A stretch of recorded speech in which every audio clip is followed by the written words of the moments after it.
All right, you got to open us up. Do it. I'm not opening. No. It's your... No. That's way too much pressure.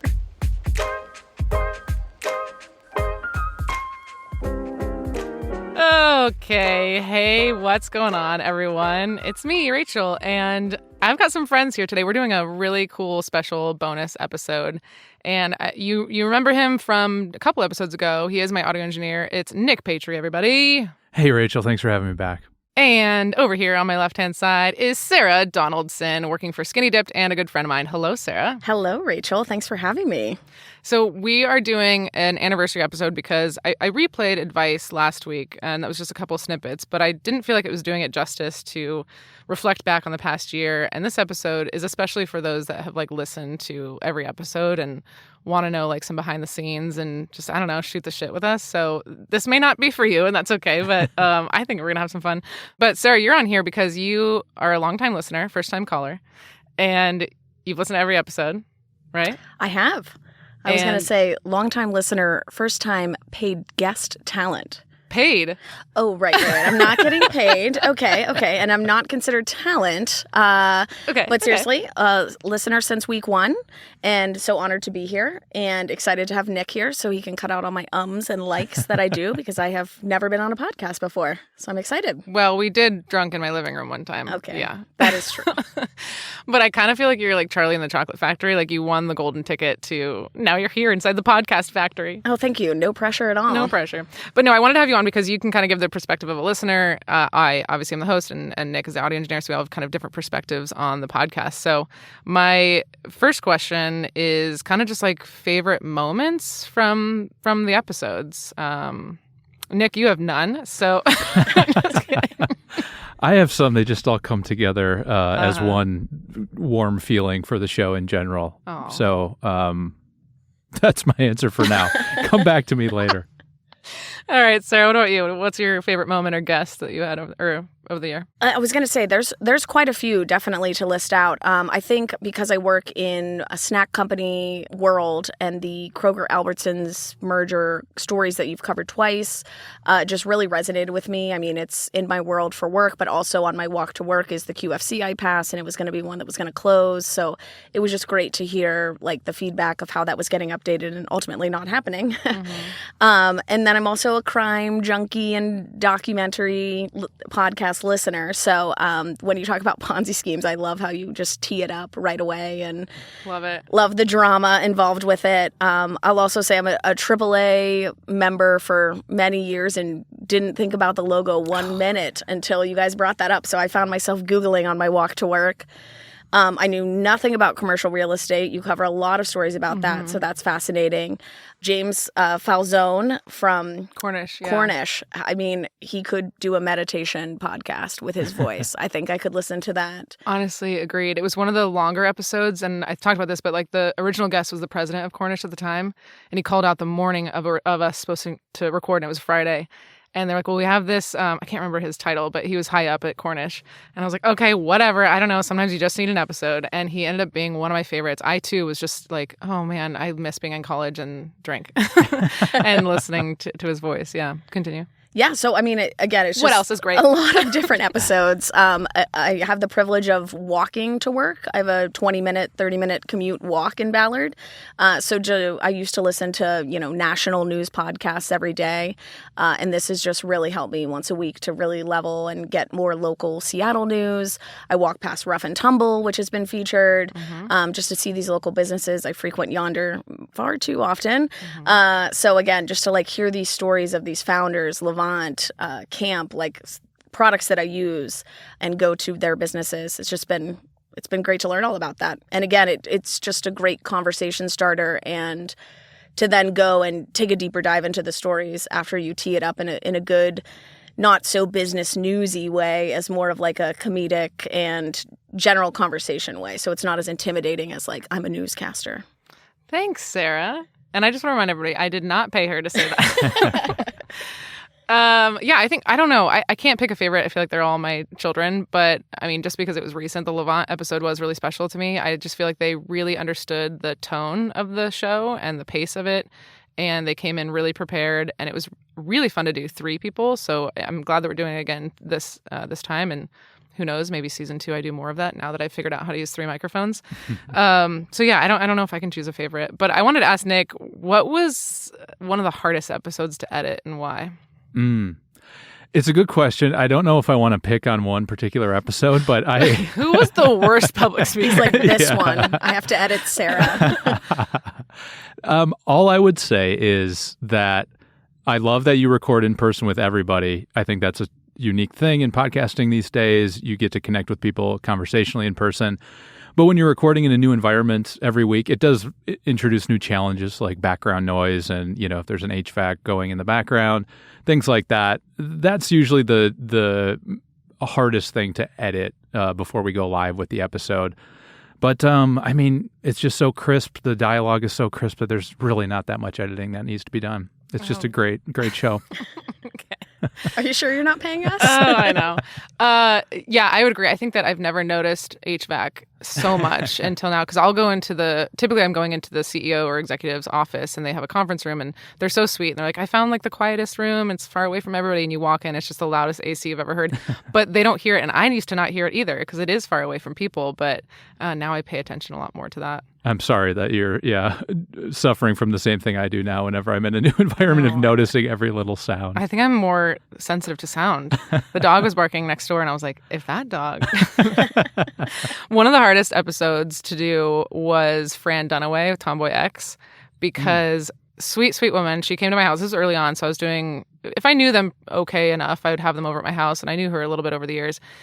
And she's kind of retired or stepped back, I guess, from the day-to-day. So she had a little more time, came in to record. We recorded the first 10, 15 minutes. And then my neighbor had yard work that he had hired to come in. And they're doing hedge trimming, super, super loud.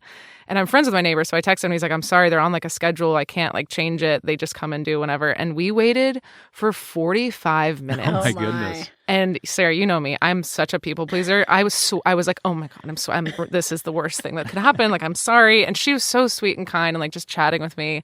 And that was where I was like, okay, I don't think I can record this at my house anymore because I felt so bad. Okay. Other things. So Sarah, as a listener, with events, we do this thing called what do we want to keep doing? What do we want to stop doing? And what do we want to start doing?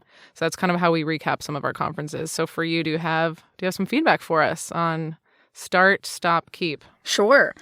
I would say for keep, I really like the format of the 4 to 5 articles. I think it's a simple and good way, again, to start the conversation. You pick top 5 business articles, and people can dive in deeper than that, but it's really honing in on what's really apparent and relevant for that week, which I really like. Not too long, not too short. For start, I would find it interesting if you could ask people out on the street about the business articles to kind of get off the cusp interesting information from them about how they perceive the article. Yeah, kind of your general take on it, or somebody. I was just talking to somebody that used to work at Starbucks that was affected by the layoffs and kind of get their perspective. Yeah. Okay. And I've really been thinking about something to stop, and I can't think of one. Oh my God, I swear I tried. This isn't supposed to be a praise circle. What else? What else do you guys have for the year? I would just jump in to echo what Sarah said at the beginning. I found myself tuning out of most news podcasts in general, just because it's a little bit overwhelming to take in, the national news and world news. And I still try to stay engaged with it to some degree, but I found myself also stepping back from taking in Seattle news, which, I want to be more a part of the community. I want to be more aware of what's going on in the city. So, listening to your show honestly has made me feel more connected to Seattle, which is really cool. And so, keep doing that. Keep doing the Seattle stuff. Just keep doing the show overall. No, I really think it's a cool way to find out about these stories. And you, your network too, of the people you have on the show is amazing. Thank and you. Getting insights from them is something I wouldn't hear otherwise. So, yeah. I was going to say, you're so well connected. You get all these CEOs and business owners. How do you get into their offices to have these conversations? Yeah, that's a good question. I really wasn't sure if it was going to work in the beginning. So I don't want to share too much about the original idea, but it wasn't supposed to be what it is today, I will say. I was going to have more of kind of the same characters on, and it was going to be just journalists, and we were going to just kind of talk about the news. And some different things happened and some different ideas came about. And I thought, okay, I think maybe we want to have these different business owners to give some other perspectives. And when I emailed them, I wasn't working at the Business Journal anymore. And I think sometimes you think you have a strong relationship with somebody, but when you don't have a Business Journal email or a whatever, skinny dipped email anymore, they don't give a shit. So I sent off these emails being like, I think we're friends. I think they liked me. I think they'd be down to do this, but maybe they don't care anymore. And I was so surprised that, everybody responded back and wanted to do it. And I think, sure, one of it is the relationship that I built over the course of 5 years at the Business Journal. And I also wasn't a journalist there. I was a director of events. So I wasn't writing negative articles about them. I was really making them look good on stage and giving them an award. So I think there was more of a positive relationship there. But the other thing is I'm giving them a platform. I think that I'm giving them an opportunity to talk about their business. I'm giving them a microphone. I'm giving them a stage. And so I think there's a reason that they want to say yes. The last thing I'll say is part of why I think I got people to say yes is when they see the other people that are doing it, people will do it. And I use that for my party too, where I'm like, do you want to come? Because these 5 people are coming. And so I did that in the beginning. And I used some of my friends at first, and they didn't know that I was friends with them. But I was like, these CEOs are coming. You should come too.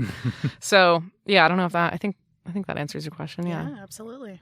I think that says a lot too about your events background. And I work with a lot of people who make podcasts and they don't treat it in the same way you do, where it's like a special event each week, essentially. Mm-hmm. So I think that really comes through in the final product and with the guests you can get. It's a big deal to people.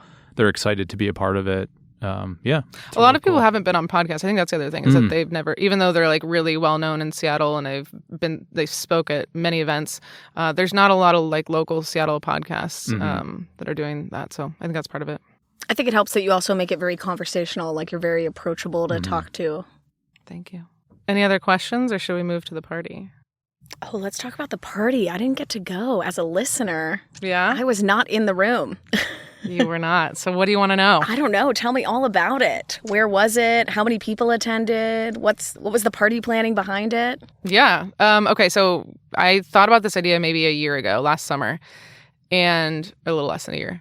I don't know. I just always want to plan parties, and I want to bring people together, and I was doing all these episodes, and every time I do an episode, I'm like, oh my gosh, you should meet the guests I just had on. I really want to connect to you guys. So I approached Alaska Airlines because they were sponsoring a lot of the Business Journal events for the past 5 years, and I worked with this one gentleman, Harry, and I got to understand what Alaska Airlines likes to sponsor, in his department at least. And I knew that they want to be around business leader decision makers, and they want to support this area. So I pitched it to him. He was on board. And then immediately I was like, oh, fuck. What if no one comes? It was exciting and then immediately terrifying. And I was dragging my feet on signing a venue contract because I just was you can't fail if you don't try kind of thing. What if maybe I just don't do this? And then but And so then it was at the Olympic Rooftop Pavilion, which behind the scenes, it was meant to be at a different venue. Again, part of me dragging my feet and part of miscommunication and some turnover at that venue, it fell through. And I was so nervous because I thought that was going to be the perfect venue. And then my old coordinator, Jordan Hilbert, she does more weddings. And she was like, have you tried the Olympic Rooftop Pavilion, which is above Hotel Ballard? Beautiful space, indoor, outdoor. And they don't do a lot of, I haven't been to any corporate events there. I hadn't even seen it. And it was pretty affordable too because, I'm not working with a massive budget. It was 4 to 6 on a Thursday, and I think we probably had about 70 people there at the end of the day. Wow. So you had a wedding. Honestly. Okay, honestly, people were they saw the photos and stuff, and they were like, did it feel like your wedding? And it really did. I'm single, everybody. But I don't think I talked to anybody longer than 60 seconds. I kept bouncing around. You were the bride. And I was 100% the bride. I got my makeup done. I got styled. And I didn't really think about it as my wedding until afterwards. But people were like, can we take a picture with her? I was like, oh my God, sure. Well, when you tossed that bouquet, I was starting to think you might have felt it was your wedding. I was going to say, there was an ice sculpture. There was an ice sculpture. I told this on another episode, but because I had the sponsorship dollars, people were like, oh, well, if you just cut back on expenses, you could make a good profit from this. I'm like, well... Or, hear me out, custom ice sculpture. And everyone's like, what? Why? And because it's not the cheapest. But I had to have it. It was so cool. There's a local company that makes ice sculptures, I would presume. Shout out to Creative Ice. They do ice sculptures and a bunch of other different, I think they do custom ice cubes maybe, but I know they do ice sculptures and other stuff. I will say, I don't know what this says about the crowd that I invited, but every single person was like, can you take a shot off of it?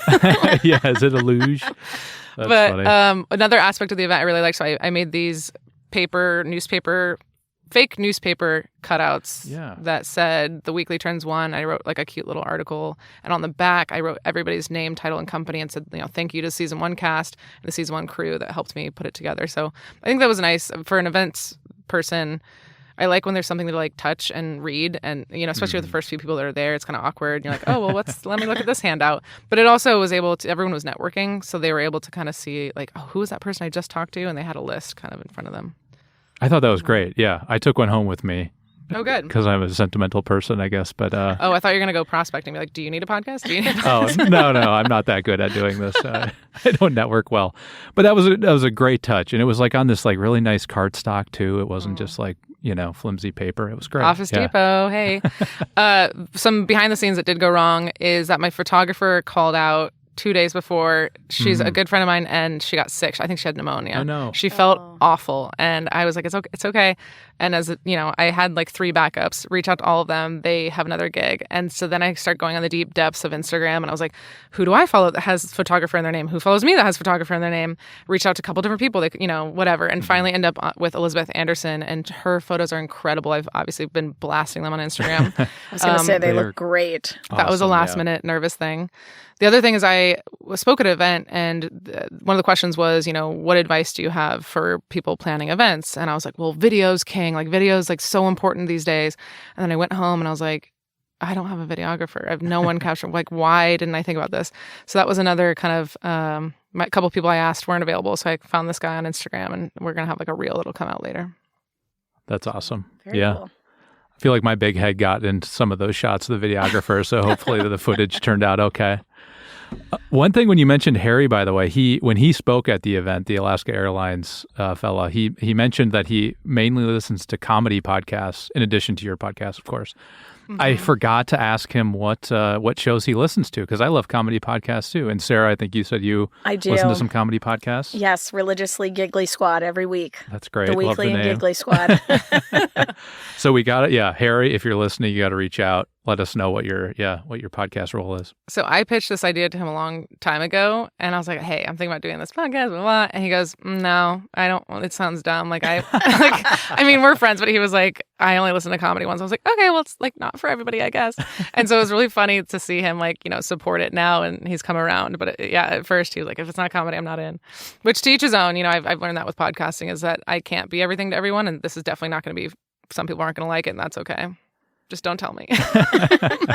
Speaking of the like listener bit and tied into the party, did you have any conversations at the party kind of about the podcast or like what people thought when they heard themselves back after being on the show? Anything come to mind when you think about that?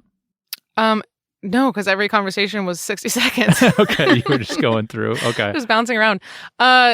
No, I think something is that it's like kind of leveling. You have these people that we look up to in Seattle that are such badasses, and they are, but everyone gets a little nervous before. Every single guest I've had has gotten a little nervous right before, or like has kind of messed up and started over or whatever. So I think that kind of makes me feel like, we're all human, right? And then a lot of other people just were so grateful that they like met new people through it. Somebody came up to me, they're like, I didn't know Sheila was here. She's my neighbor. We're on a cul-de-sac club together, and like so-and-so, our kids go to high school together. And so that was really fun. Nice. Yeah. Nice. I was going to play, so at the party, I did this thing called the confession phone. Did you do it, Nick? I did not. No, I forgot it was there. I love that you did that, though. It's such a cool idea. So it was this old school phone. I got it on Amazon, and I just thought, like, with everybody here, I wanted to get some content for the podcast, but I didn't want to be like interviewing people in a corner, and it's so loud at a party. There's no way I could like bring in these mics. And I remembered, I think I saw it at a wedding. They do these things for a guest book where you just pick up the phone, you leave your like message for the couple, and you hang up, and it records these audio clips. So I got that, and I asked 2 questions. One is, what's the biggest mistake you've made, like in work? And the other one was kind of like, what's changed since doing the podcast? Maybe you got asked to do another one, or you met a friend or whatever. So it's anonymous, and I told them that I might play it on future episodes. So I wanted to play a couple for you. Is that okay, guys? Yeah. Let's do it. Okay. Here, we'll just go. And here's one. Question 1. What's a mistake you made in your professional career? Oh, I have accidentally dropped a $30,000 camera before. It was fine, but we did it twice, and it wasn't just me either. It was our director of photography, who is like a 30-year pro, and we were just sitting in this office dropping the equipment because our tripod was a little unstable. Anyway, that's not important. So that's one. Expensive. Yeah. Dropping equipment. Have you guys broken anything that you had to like pay for or anything? I don't think I have. My first job was a waitress when I was 15, and I dropped hot soup in a customer's lap on literally day one. Oh, and I was mortified. Oh, gosh. But it wasn't expensive. It was just... But still.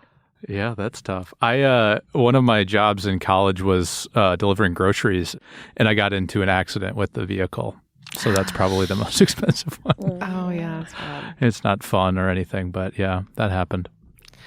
Do I want to share this? Let me just say that a lot of things had to go wrong to get to the point where I made one small click of a button to where we accidentally refunded close to $7,000 in ticket sales from an event in 2021. Oh, no. And this was past 2021. Again, there were so many things. Like, there's the way it was saved, the software that we were using, somebody was out sick one day, the person that, like, there were so many steps and there was no warning. It didn't pop up and say, are you sure you want to do, like, none of that. So that one sticks with me. All right, let's play another one. I was a very young manager, fresh-faced, and it was compensation time. So I had and this was back, kind of pre-digital, so everything was still in printed form. I had all my people in my organization and their salaries, and I was trying to figure out what everybody's raises were going to look like. And I decided to take that home and work on it. But, on the way home, I saw there was a Jiffy Lube, and I needed to get my oil changed. So I snuck in, got my oil change. I was sitting there in their waiting room, looking at my spreadsheet, making some changes. Then my car got called. It was time to go up and pay for my Jiffy Lube. Paid for my Jiffy Lube, went home, realized I had left my spreadsheet with everybody's name and all their salary information at the Jiffy Lube. I did not get a wink of sleep that night. I figured I was going to get fired. There was going to be mayhem. Nobody was going to talk to me again because the Jiffy Lube was pretty close to work. So, as you can imagine, I was at Jiffy Lube at like 7 a.m. the next morning, trying to be the very first person that walked into their waiting room. Luckily, my spreadsheet was still there, but holy moly, talk about a sleepless night. Holy moly. Holy moly. Holy moly. I can Left say- people's salaries at Jiffy Lube.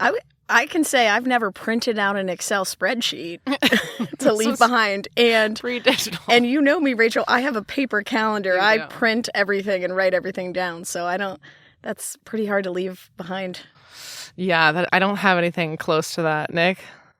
No, I mean, somewhat, maybe it'll be more similar to another one someone did, but I record podcasts, been doing that for a long time. I've had moments where I forgot to hit record on like an hour-long podcast, and then I have to be like, let's do a take 2 on that. Okay, speaking of, are you recording right now? Yeah, I don't think I can repeat. Yes, I am. Okay, I'm going to do one more. Here we go. So one mistake that I made in my professional career that I will never do again is in a group chat with all of my team, we were talking about the inefficiencies of my boss's decision-making process, and I accidentally sent that feedback in the group chat with my boss in it. So now on, I always double-check my text message and that I'm sending it to the right person. Rookie mistake. I mean, we all have done that, right? Right, you guys? For sure. Okay. But on Teams, I feel like Microsoft jumps around sometimes and when you're really on does. Teams, and I have sent the wrong message before. I've done it on Slack I thought I was just talking to my coworker, but my boss was on it too, and I was talking shit. How did you backpedal from that? Oh, I think I was like, oh, sorry, Tom, I just wanted to clarify how we were communicating. I don't know. I tried to, in the group, I tried to fix it. I mean, him and I are good friends, and he's listens to the podcast and stuff, but that was not good. Speaking of shame, I did want to share an embarrassing moment from this season's. Ooh, do tell. Yes. So I was thinking about what was the episode I was most nervous for, and it was probably Skylar Olson with Zillow. She's the chief economist for Zillow, and she was probably my biggest name at that time. I'd worked with her for years, so I knew her, so I wasn't nervous about her in particular. She's super sweet.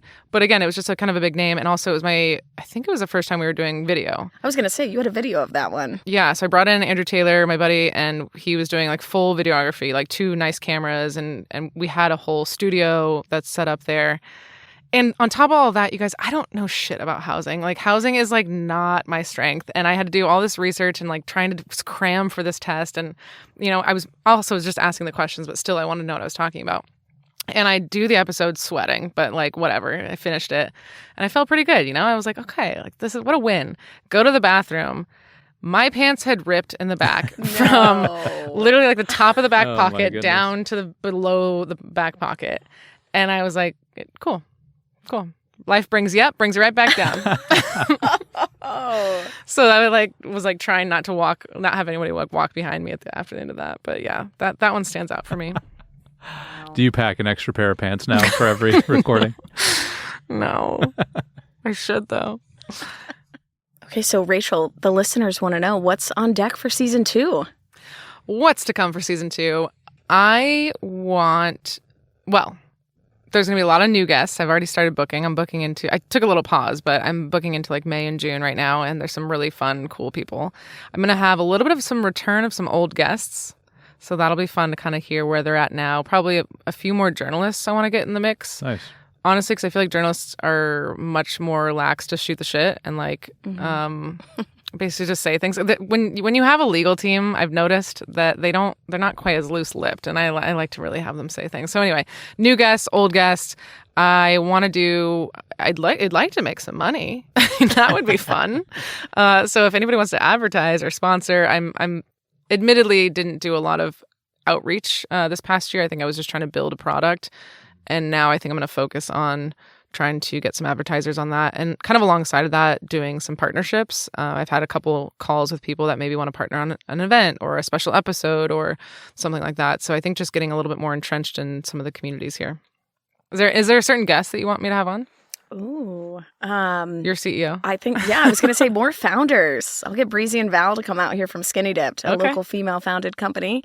I use Levant laundry detergent, Yonder cider. I'm drinking it all the time. So it's great to just hear about how they got started and their little backstory. Yeah. I bounce between how much to share their story and how much to cover the news.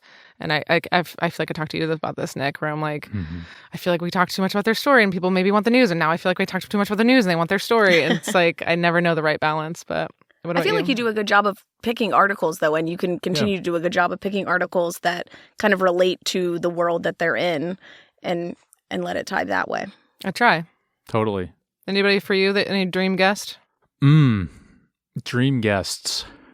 I will say this. I liked the talk about the World Cup coming to Seattle. You've done that a couple times on the show. And as we get closer to that, continued updates about that. If you can get anybody we could get Beth involved Knox in on. it. There you go. Yeah. Seattle Sports Commission. That'd be good. That's going to be an exciting time here. So, anything leading up to that would be awesome.